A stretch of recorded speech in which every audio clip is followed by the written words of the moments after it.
రైతు కనీస కేంద్రాల ద్వారా ప్రభుత్వం కొనుగోలు చేయాలి. అసెంబ్లీ సమావేశాల్లో వెంటనే చర్చించాలి. జీడికి మద్దతు ధర ఇవ్వాలి. అసెంబ్లీ సమావేశంలో చర్చించి జీడికి మద్దతు ధర ప్రకటించాలి. జీడికి మద్దతు ధర ప్రకటించాలి. అసెంబ్లీ సమావేశంలో చర్చించి జీడికి మద్దతు ధర ప్రకటించాలి. జీడి కార్పొరేషన్ ఏర్పాటు చేయాలి. జీడి కార్పొరేషన్ ఏర్పాటు చేయాలి. జీడి కార్పొరేషన్ ఏర్పాటు చేయాలి.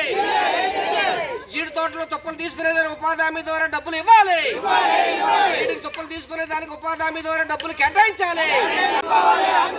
జీడి రైతులు ప్రభుత్వం ఆదుకోవాలి. జీడి రైతులు ప్రభుత్వం ఆదుకోవాలి. జీడికి మద్దతు ధర ఇవ్వాలి. కేజీకి 200 రూపాయలు ఇవ్వాలి. 16,000 ఇవ్వాలి. 16,000 ఇవ్వాలి. 16,000 ఇవ్వాలి. జీడి సమస్యపై అసెంబ్లీలో చర్చించాలి. జీడి సమస్యపై అసెంబ్లీలో చర్చించాలి. జీడి పంట సమస్యపై మద్దతు ధర కోసం చర్చించాలి. జీడి రైతుల సమస్యపై ఎట్లా చర్చించాలి. గిరిజన జీడి రైతుల సమస్యపై చర్చించాలి. రైతు సేవా కేంద్రాల ద్వారా కొనుగోలు చేయాలి. అసెంబ్లీలో ప్రత్యేక చర్చ జరపాలి. అసెంబ్లీలో తక్షణమే చర్చలు జరపాలి. అసెంబ్లీలో తక్షణమే చర్చలు జరపాలి. జీడి పంటకు మద్దతు ధర కేటాయించాలి. జీడి పంటకు మద్దతు ధర కేటాయించాలి. జీడి పంటకు మద్దతు ధర కేటాయించాలి. జీడి పిక్కలకు 200 రూపాయలు ఇవ్వాలి. కేజీ జీడి పిక్కలకు 200 రూపాయలు ఇవ్వాలి.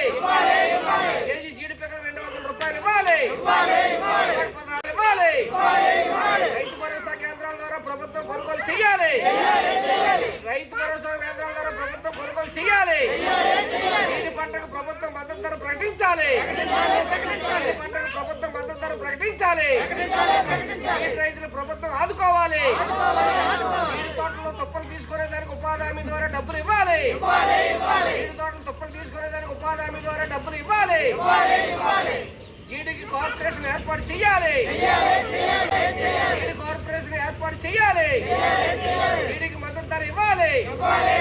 200 రూపాయలు కొనుగోలు చేయాలి. బస్తాకు 16,000 ఇవ్వాలి. బస్తాకు 16,000 ఇవ్వాలి. జీడి పంటకి ప్రభుత్వం మద్దతు ధర ఇచ్చి రైతు సేవా కేంద్రాల ద్వారా కొనుగోలు చేయాలని చెప్పేసి ఇతర దేశాల నుంచి వచ్చేటువంటి జీడి పిక్కలు ఏదైతే ఉన్నాయో ఆ తక్షణమే దిగుమతుల్ని వెంటనే నిలుపుదల చేయాలని చెప్పేసి, అదేవిధంగా జీడి పంట మీద ప్రత్యేకంగా అసెంబ్లీలో చర్చ జరిపి దీన్ని కొంత నిధులు కేటాయించి రాష్ట్రంలో కార్పొరేషన్ ఏర్పాటు చేసి జీడి రైతులను ప్రభుత్వం ఆదుకోవాలని చెప్పేసి ఈరోజు జిల్లా వ్యాప్తంగా ఎక్కడికక్కడ జీడి రైతుల ఆందోళన అటువంటివి చేయడం జరుగుతూ ఉంది. దీన్ని ప్రభుత్వం స్పందించాలి, దీని మీద మాట్లాడాలని చెప్పేసి మేము డిమాండ్ చేస్తూ ఉన్నాం. ఈ జిల్లాలో దాదాపు 1,00,000 ఎకరాల్లోని జీడి పంట అటువంటిది పండిస్తూ ఉన్నారు. జీడి పండించినటువంటి రైతులు ఎవరైతే ఉన్నారో వాళ్ళు హీనంగా చూస్తూ ఉన్నారు.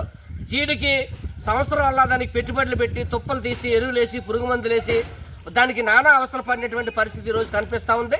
తుప్పలు తీయడానికి ఉపాధి హామీ ద్వారా డబ్బులు కేటాయించాలి. కేజీ జీడి పిక్కలకి 200 రూపాయలు ఇవ్వాలి. బస్తాకి 16,000 రూపాయలు ఇవ్వాలి. అదేవిధంగా జీడి అనేటువంటిది ఈరోజు వాణిజ్య పంటగా ఉంది. దీనికి ఒక శాస్త్రీయమైనటువంటి ధర అటువంటిది ప్రభుత్వం ప్రకటించట్లేదు. మిర్చి, ధాన్యం, అదేవిధంగా పత్తి, చెరుకు, పామాయిలు అనేకటువంటి వాటికి ఈరోజు రుణాలు ఇచ్చి అట్లా ఎంకరేజ్ చేసినటువంటి ప్రభుత్వం, ప్రోత్సహించినటువంటి ప్రభుత్వం ఈరోజు జీడి రైతుల్ని నిర్లక్ష్యం చేస్తుంది. జీడి రైతులను కూడా ఆదుకోవాలి. వీళ్ళు సన్నకారు రైతులు 1,00,000 ఎకరాల్లో ఈరోజు జీడి పండుతూ ఉంది. రాష్ట్రంలోని ఈ జిల్లాలోని పండుతూ ఉంది.